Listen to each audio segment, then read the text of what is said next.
Today's episode is coming to you thanks in part to Bike Pittsburgh and their Open Streets PGH events. And big news, the next Open Streets is running through Lawrenceville and the Strip District on Sunday, July 27th. This 3.5-mile car-free route takes you from 13th and Smallman all the way past Allegheny Cemetery. And when the roads are made car-free, this new sense of community connection happens. There is so much to do along this stretch, and you can join thousands of people who are going to be biking, walking, and rolling through the route and supporting local businesses along the way. See the route at openstreetspgh.org and follow at openstreetspgh. CityCast Pittsburgh is supported today by the Heinz History Center and their newest exhibition, Pittsburgh's Hidden History. It is a cornucopia of curiosity, a magical menagerie of memory, and a little bit of this and that. There are flowery couches, relics from Kennywood, even a collection of shivs. If you listen to this show a lot, you know we are loving this. It is truly mind-boggling to see how the curators brought together such a wide range of rarely seen artifacts to tell Pittsburgh stories like never before. To buy your tickets and learn more, visit HeinzHistoryCenter.org.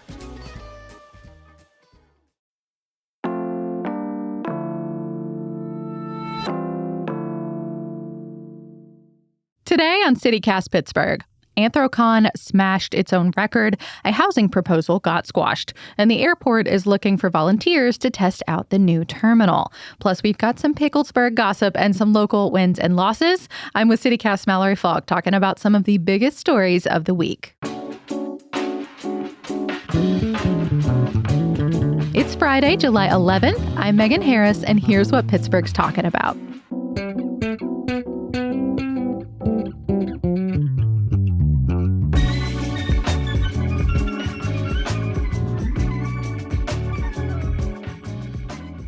Mallory, hello. It has been a minute since we got to do one of these. Yeah, we were out for Juneteenth and the 4th, so getting back into the news cycle here now. We'll start with the weekend, I guess. Did you hear that Anthrocon apparently had a record-breaking year? I'm always amazed at the fortitude of these folks coming in their fursuits when During it is always wave. 100 degrees. It's always oppressive in downtown Pittsburgh when they're here. Yeah, I actually saw this year that there was some chatter about like the rule that you're not allowed to remove any part of your fursuit during the fursuit parade, that people were saying that's not entirely safe because it's so hot. Oh, wow. Yeah, I always thought it was like personal preference, but I don't know. Maybe they can set the rules during the parade. Yeah, I hope people have some water spritzer bottles or something. I mean, some of those suits have air conditioning in them, like those really fancy like motorcycle suits. They're kind of like that. There's like little fans in them. It's really cool. Anyway, in case you missed the news, they had 19,000 attendees to this conference. That's up about 2,000 from last year. They raised a bunch of money for a local cat nonprofit. They usually pick like a charity of the year. This year it was Nose to Tail.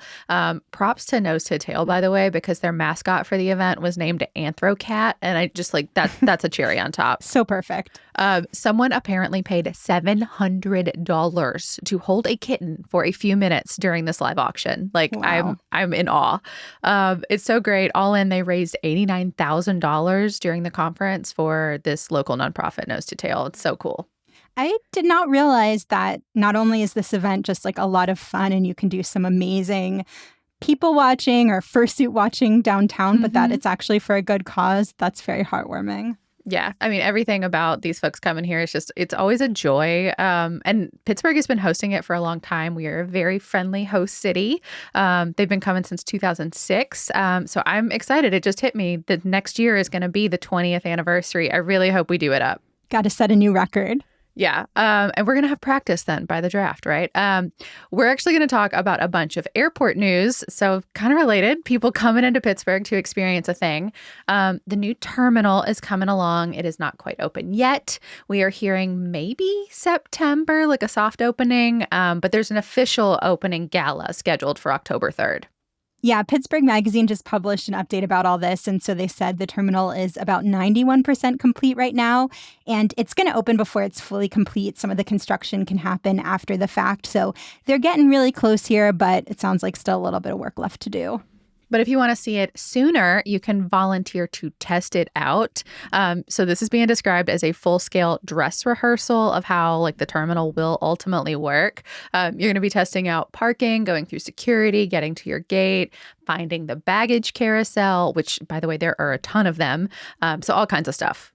Yeah, and I know they're looking for like 3,000 to 4,000 volunteers. So this is I hope they're all there at the same time, just like mass chaos. I imagine they might be because it sounds like they're trying to kind of recreate peak travel conditions, like the ultimate stress test. Someone from the airport authority said, we want to break the system so we can get all the kinks out.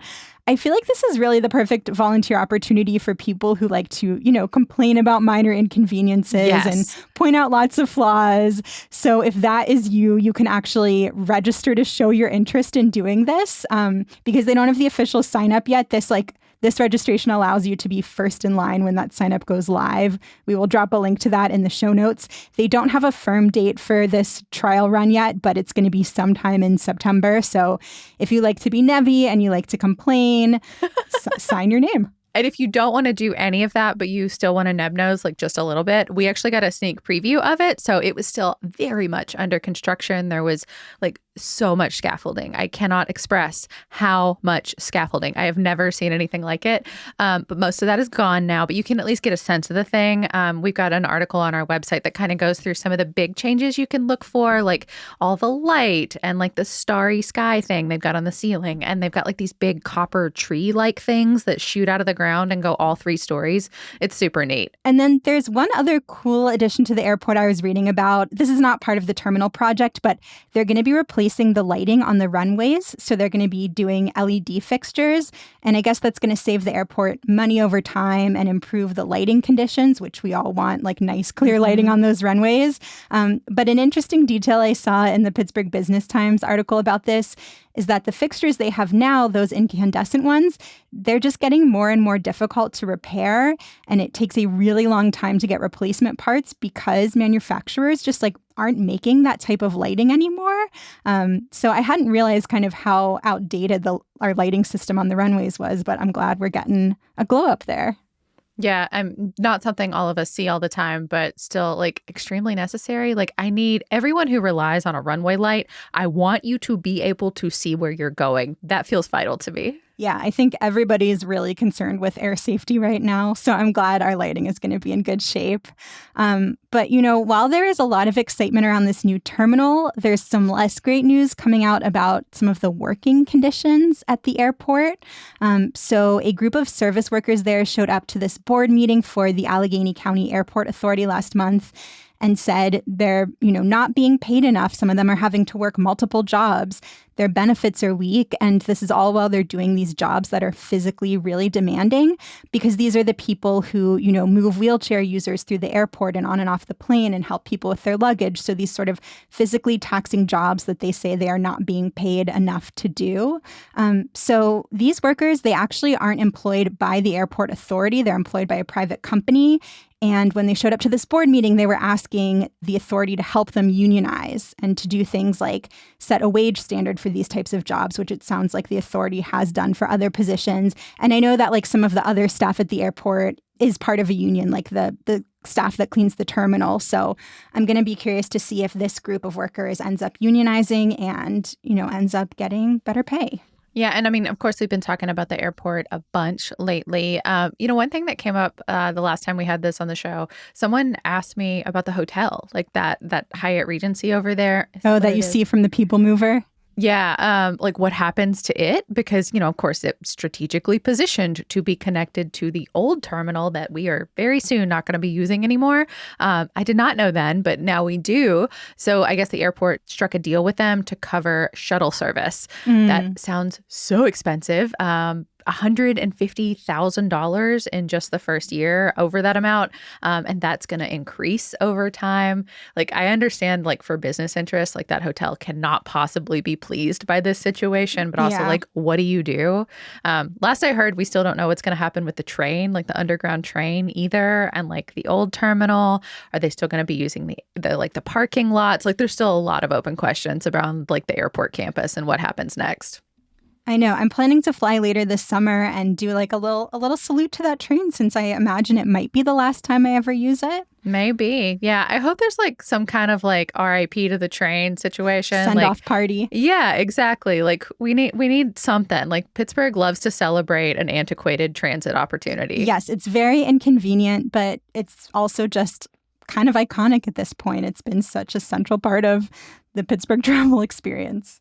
Totally. And one last piece of airport news. The Washington Post just released its list of the best U.S. airports. So, of course, this is based on our current airport, not the fancy one that we will be debuting soon. But reviewers looked at a bunch of stuff. So, like passenger feedback, for example, which, as you point out, Mallory, nobody tends to say nice things when asked about this sort of thing.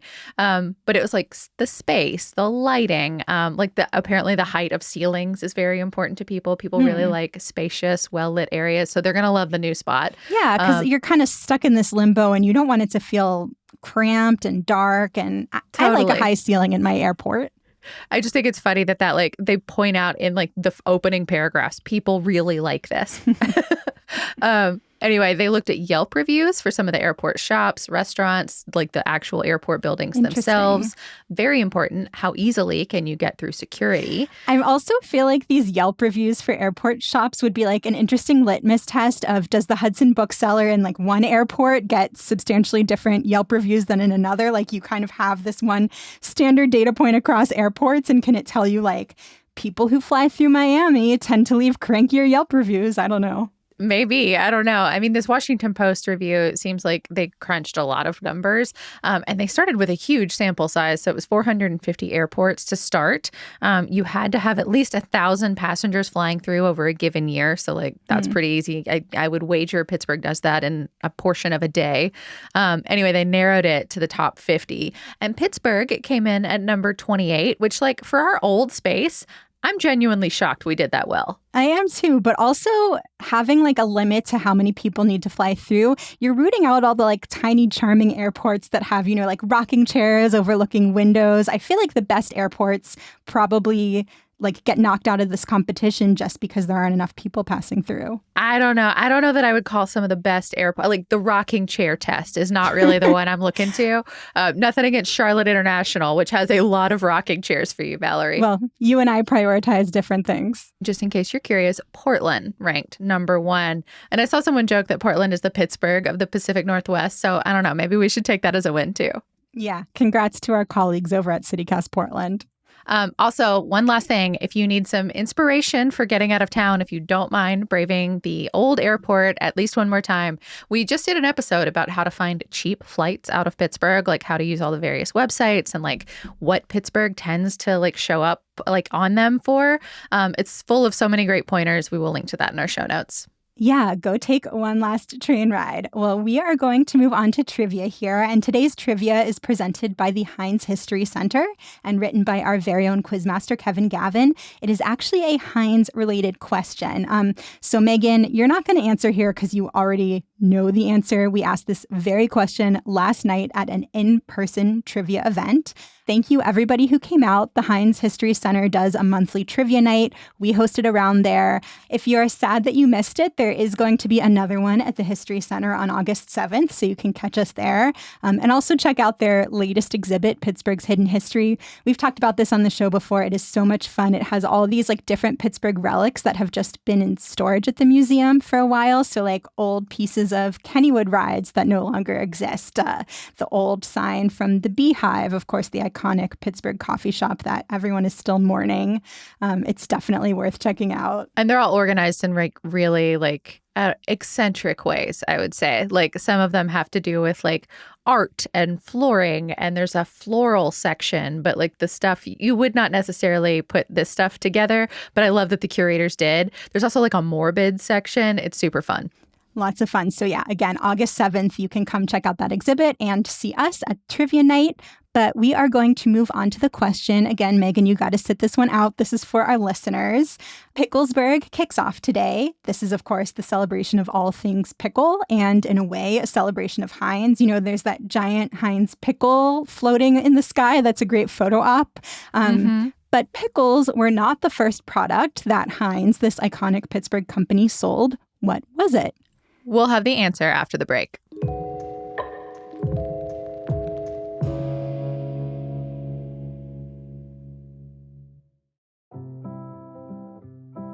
This episode is brought to you by Visibility, an organization helping people who are blind or visually impaired explore all that's possible in their lives. Vision loss doesn't mean you have to sacrifice your independence or stop doing what you love. You just need to do it differently, and that's where Visibility comes in.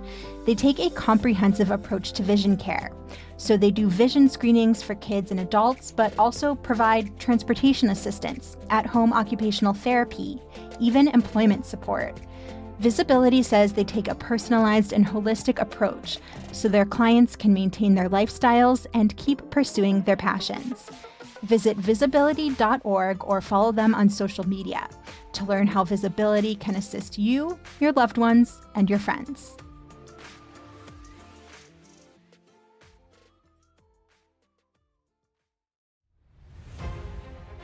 This episode is supported by Crossover Coliseum.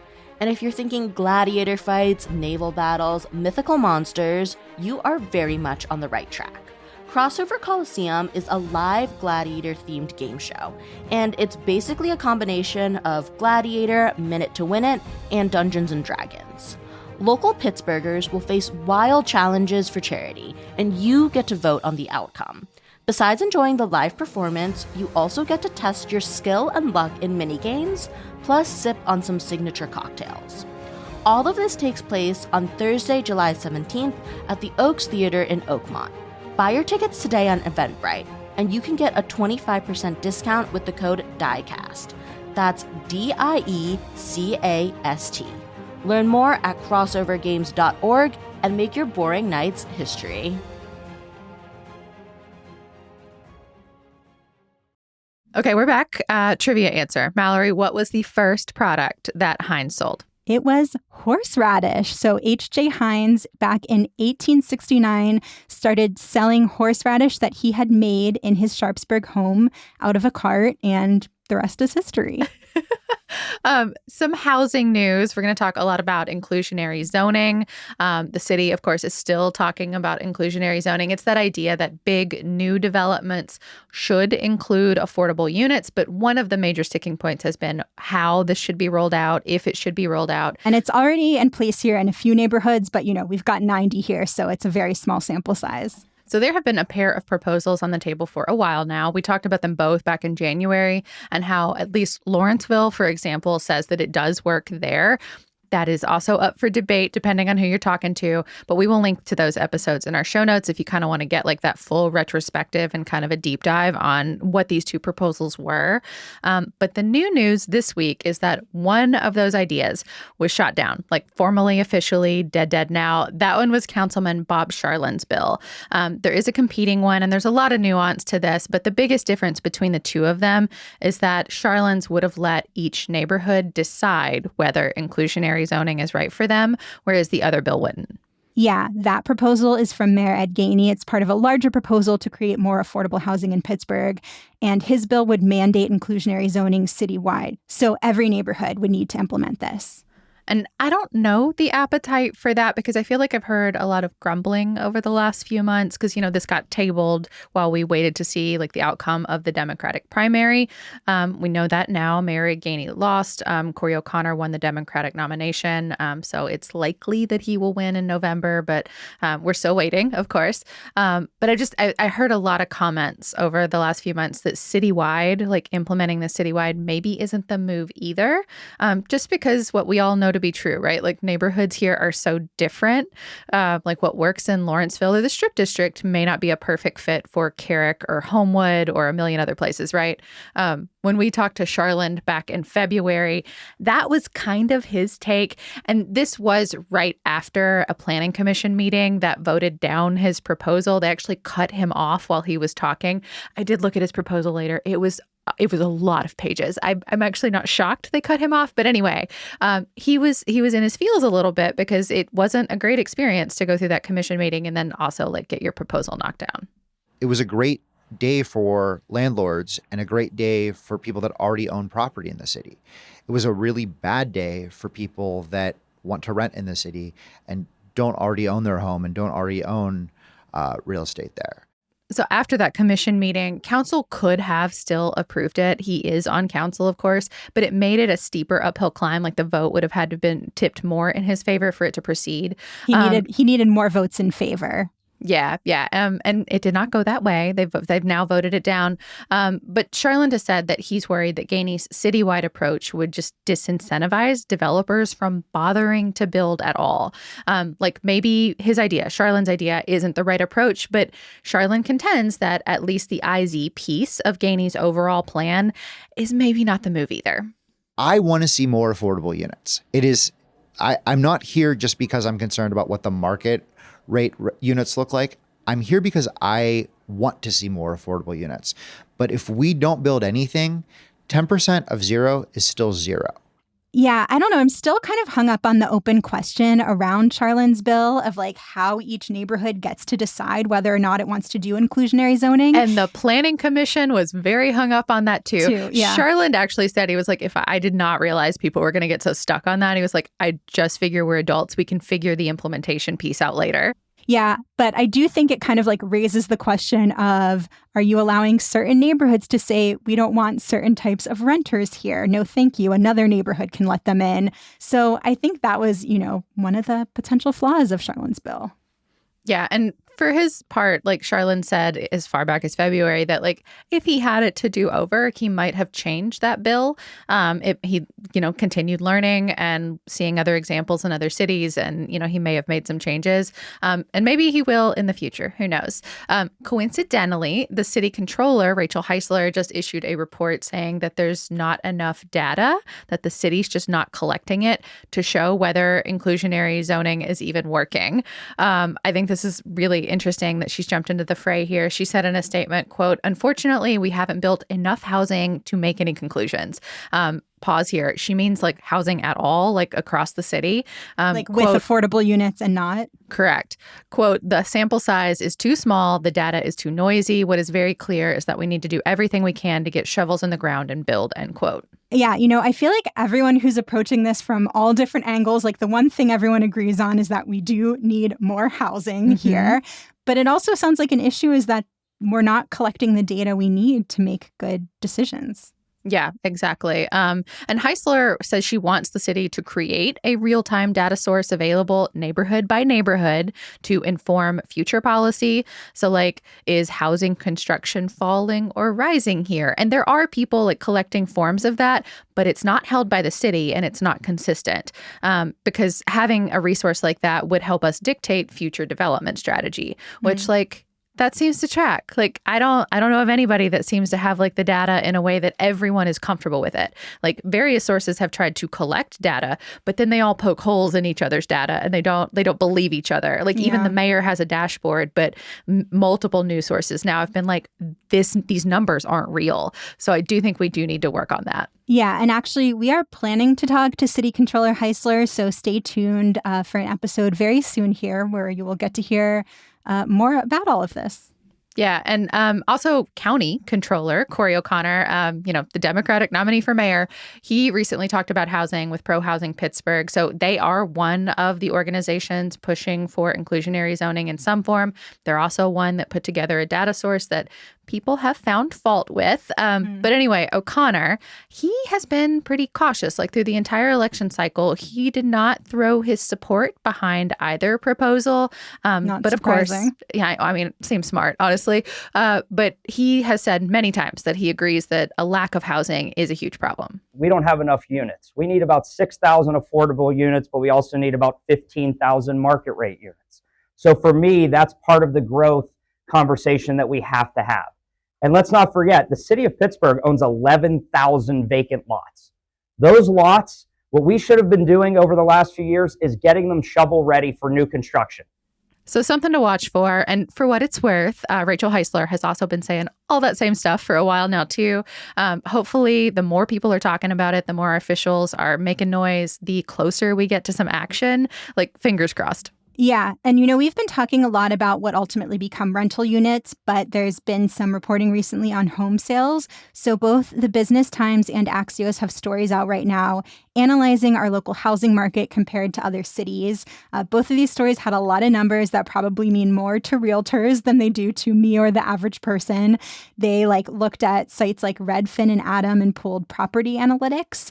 But the main takeaway is that our housing market, the number of sales that are happening, it's cooling a little bit, but the prices of homes that do sell are still going up. I wonder how much this has to do with this trend I've heard about, not just here, but nationally, that because interest rates are so high, people that would otherwise be selling their houses and looking to go elsewhere are staying in their houses for longer because they don't want to mess with the lower interest rates that they currently have. And I mean, we talked to the county executive this week about, housing and people coming here and just the volume of developers that are coming in and scooping up multiple properties and then, handing them off to a Caldwell banker, for example, to manage the property from that point forward. They're not living in the neighborhood. So I think that's probably contributing too. And also just the boomers in our lives that have 2 and 3 homes. And I'm so happy for you. I'm so thrilled. But also my generation and the kids need to be able to buy houses too. How many boomers do you know with 3 homes? I actually know a fair number of boomers with multiple homes, although they're not usually multiple homes in Pittsburgh. It's these are people with they have a timeshare in Ocean City or down where the Pirates do their spring trading, that kind of thing. Okay, interesting. Because I know everyone blames the boomers, but the one pushback I've seen is there are people who actually want to downsize from their big family home. Yeah, and that's a huge part of it too. Available for them. I know. So I want to just put a little asterisk on blaming the boomers, although they blame us millennials for everything. So I think fair is fair here. Yeah, it's a compounding problem. And it's a complicated one. And it's easy to point fingers across generations. But also, come on, boomers. There was one more report I wanted to tack onto yours, Mallory. Realtor.com put out an analysis too. Once again, calling us one of the best places to buy a house just because, by comparison, even though these things are true, everything we just said is true, compared to other cities, we are still more affordable and that these other places are just totally financially out of reach.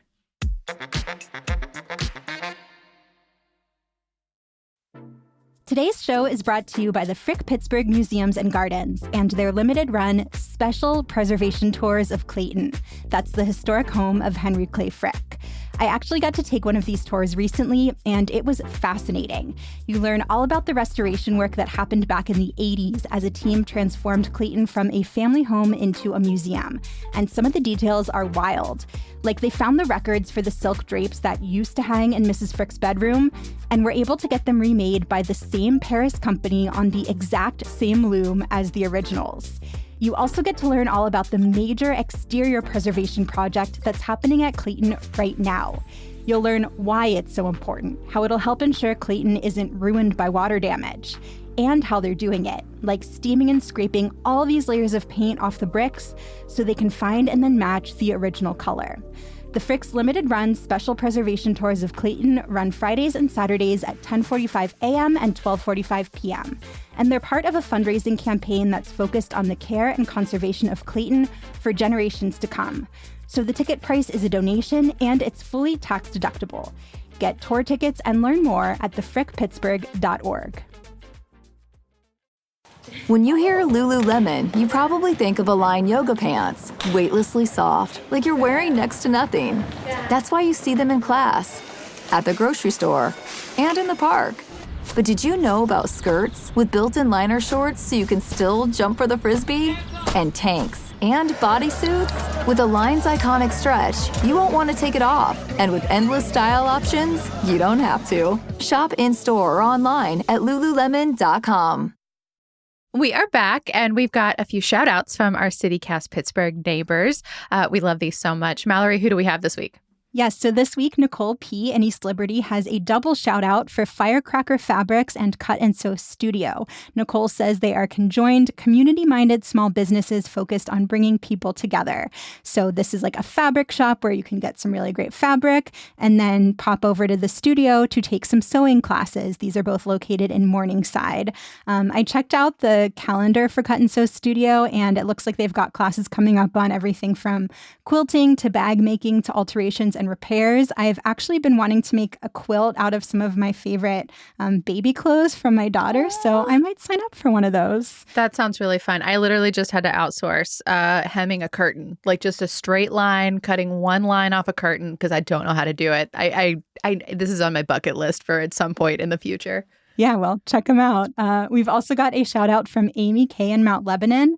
Amy wants to shout out a nonprofit, Pennsylvania Women Work, and says that this organization helps people in transition find and keep fulfilling, family-sustaining careers, and that their success stories are so inspiring. Sounds like they're doing really great stuff. And thank you so much, Nicole and Amy, for your shout outs. Yeah, just another plug for PA Women Work. I actually have a friend who went through one of their programs, and it was like such a wonderful experience. So another set of kudos. If you want to shout out your favorite local business, a nonprofit, a whatever, it could be a dish you're enjoying at a restaurant. It's really open to anything. Become a CityCast Pittsburgh neighbor and send us what you're loving. We will read it right here every Friday News Roundup. Join today at membership.citycast.fm. Again, membership.citycast.fm. We also want to give a shout out to our newest neighbors, Natalie S. and Fred D. Fred said his family is actually moving to Pittsburgh from the Hudson Valley in large part because they've been listening to CityCast Pittsburgh and are so excited about all the stuff that's happening here. So, Fred, we are so excited for you to come to our fair city. Oh, I am blown away by comments like this. Like, it truly does feel like such an honor and a privilege to be part of something like this.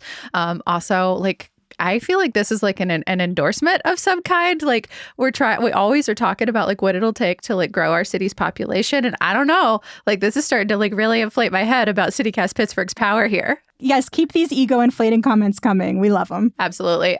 So we've got some wins, some losses here in Pittsburgh, plus like a few other musings for the week. Mallory, start us off with a win. Yes. So this is like a potential win. Our sister bridges might become... I feel like that's so Pittsburgh. Like one of mine is like that too, where I'm like, it's kind of a win. It's a little bit of a loss, but like it's mostly a win. We're really hedging over here. We just got to coat these stories with disclaimers. But the potentially exciting news is that our sister bridges might become official historic landmarks. So this big preservation guy here nominated them for historic designation. The timing seems related to the fact that they are celebrating their 100th birthdays right now. I didn't realize that. Yeah, they were built between 1924 and 1928. So, I mean, I also support a 5-year birthday season. Like, heck yes, that's right. Yes, just keep the party going and going and going. So, they've passed the first step in this process. The Historic Review Commission is on board with this. So now the Planning Commission has to weigh in. I imagine it will not be as fraught as that meeting over the inclusionary zoning bills, but TBD, I guess. And then if they approve, it'll go to city council. So there's a few more steps in the process. That's why I had that caveat. But they might get this designation. And Shenley Park has also been nominated. So it is possible that these iconic Pittsburgh spots might be getting some nice recognition pretty soon here. Totally. I'll keep the love going. There's been a couple of honors from big magazines lately. So Time put out its list of the 100 most influential companies. So Duolingo and Dick's Sporting Goods both got nods, both headquartered here in Pittsburgh. Just a couple of things that I thought were funny about the write-ups. Dick's, at 77 years young, was identified as an innovator. So they put everybody into categories, right? So Dick's is an innovator for like their House of Sport concepts, and also the recent acquisition of Foot Locker, which we talked about on this show. And then Duolingo was dubbed a leader for sheer revenue. They made $230 million in Q1 alone. Wow. They also mentioned just how bananas Duo the Owl is and like what that has done to like corporate social media. I have feelings about Duo, but we'll save those for another I think time. everybody has feelings about Duo, but that's the point. It makes people talk about him. And then Fortune magazine released its latest Fortune 500 list. So that's the nation's largest companies. A record 10 local Pittsburgh companies made the list. So number 1 for us is PNC Financial Services Group, PNC Bank. They were the highest locally at 131. Also listed were Kraft Heinz, Kraft, the company, and Heinz combined a few years ago. Wesco, PPG, Beatrice, Dick's Sporting Goods again, Alcoa, Westinghouse, and Howmet Aerospace. And a fun fact, U.S. Steel is also on this list, as they have been, apparently, every single year since the Fortune 500 list was created back in 1955. but this will be their last time on the list. Oh, right. Since it's now held by Japan. So still headquartered here, but not owned anymore. So in this like one teeny way, a little slice of Pittsburgh is going to disappear from this like big major thing.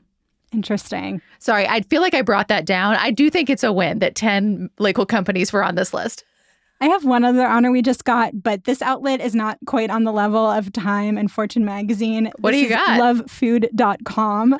They ranked Pamela as the best diner in Pennsylvania. I'll take it. I think that sounds great. A win is a win. Yeah, absolutely. We do have a few losses here for the Pittsburgh region.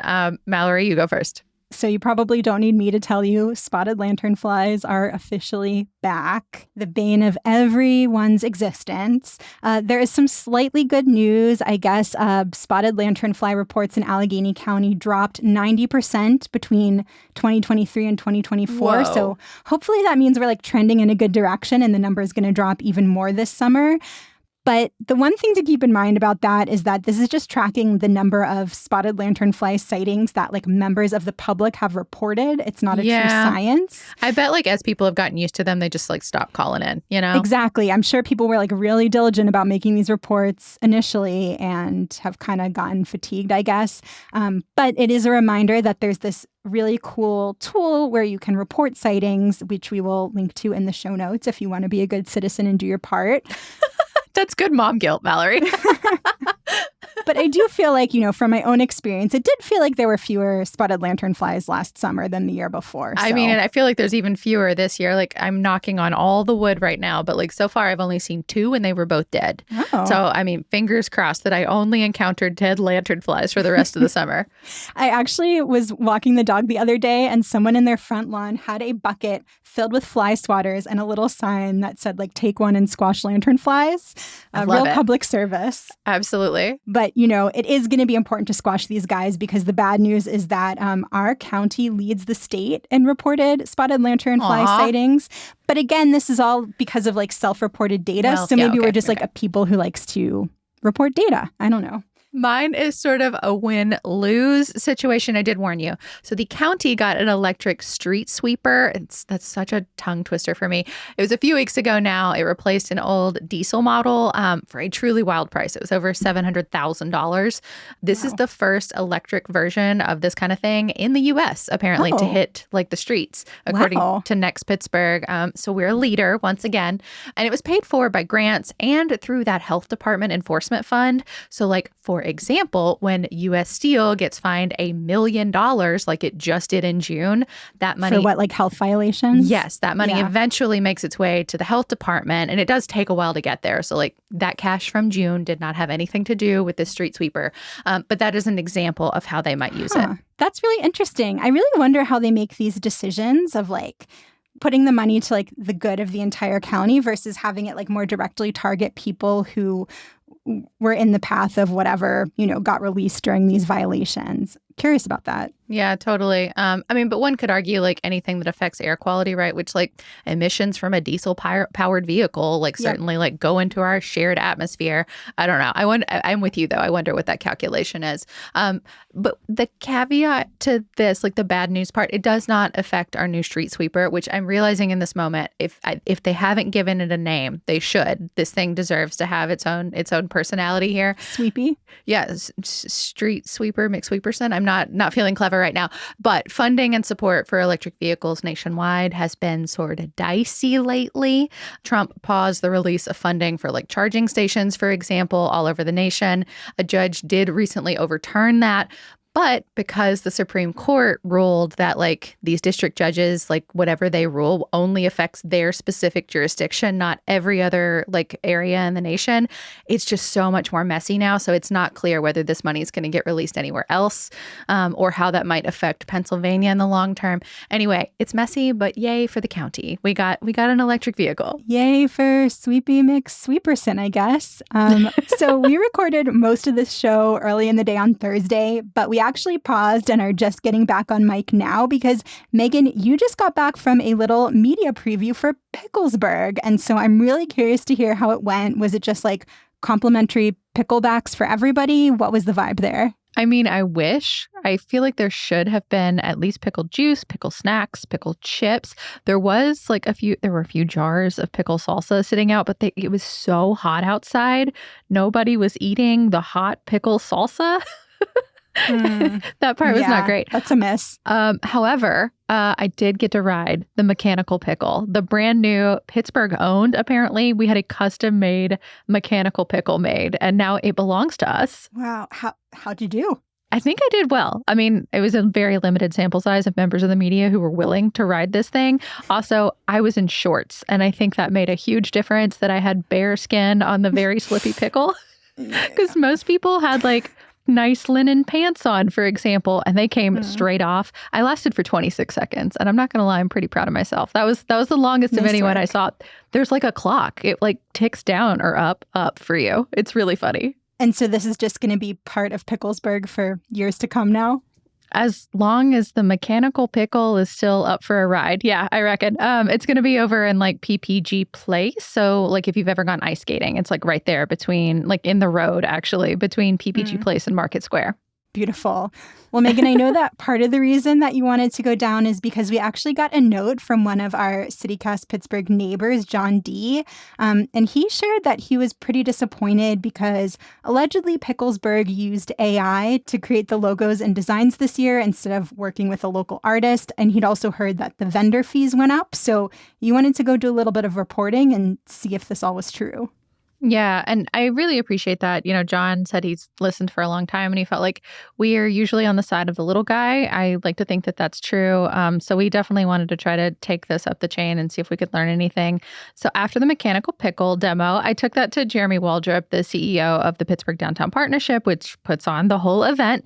And he said, yes, that they did use AI. Oh, no. I don't like to hear that. Because also this was their 10-year anniversary. It really feels like an opportunity to uplift a local artist.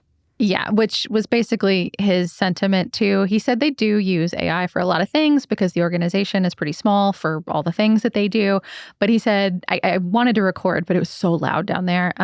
He said he feels like it's just a really big missed opportunity on the part of the partnership, that they absolutely should have used a local artist to help them celebrate this milestone event, and that they will be doing that in the future. It didn't occur to them ahead of time? I can't speak to that, but he definitely said that this was a learning opportunity, and they do use a lot of local artists for a lot of things. But yeah, it was kind of no, we should have done better, and that's our bad vibe.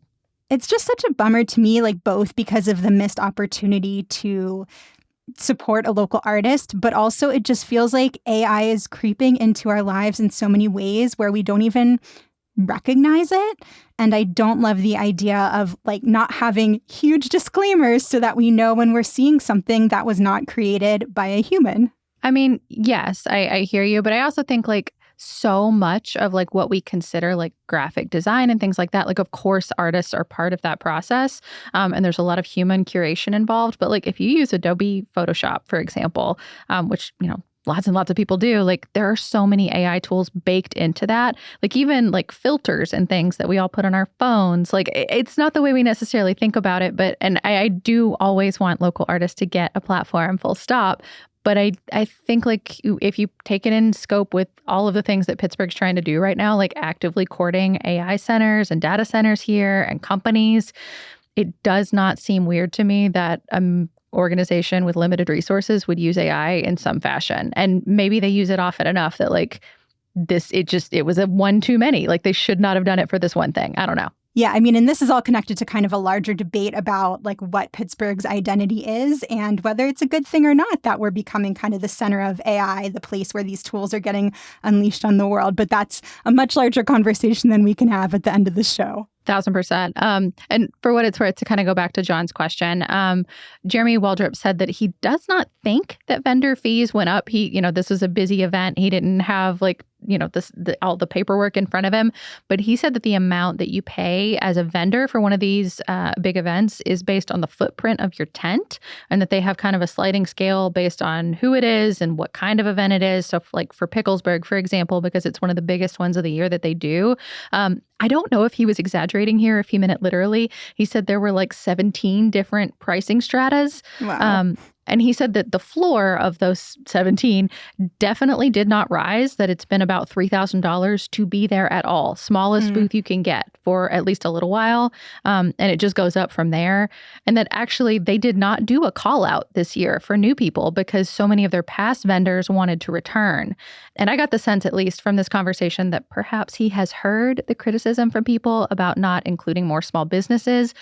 But he said that part of their calculus for Picklesburgh, because it's huge, is that anyone who vends there has to be capable of selling to 250,000 people over 4 days. Wow. They have to have that many resources and product or whatever. So like that just on its face knocks out a ton of people who might otherwise be interested. It is a giant event. It really is big. But for what it's worth, he said he is extremely excited to work with local artists and vendors for all kinds of events. They still have a lot of projects this summer and a ton of things headed into the draft in April. I've heard him say several times that he is open to any idea, the weirder the better. So if you have one or you just want to like play in their sandbox, you should definitely get in touch. That is all for today here on CityCast Pittsburgh. Our music is by Benji, All the Kimonos, The Eastern Plain, DP, House of Say, and Spooky Tooth, with additional music from epidemicsound.com. Mallory Falk is our executive producer. Sophia Lowe and Elizabeth Kama produced the show. Francesca DeBecco, Elizabeth I, Mallory, we all wrote the newsletter this week. And I am your host, Megan Harris. We will be back on Monday with more news from around the city. Have a great weekend, y'all.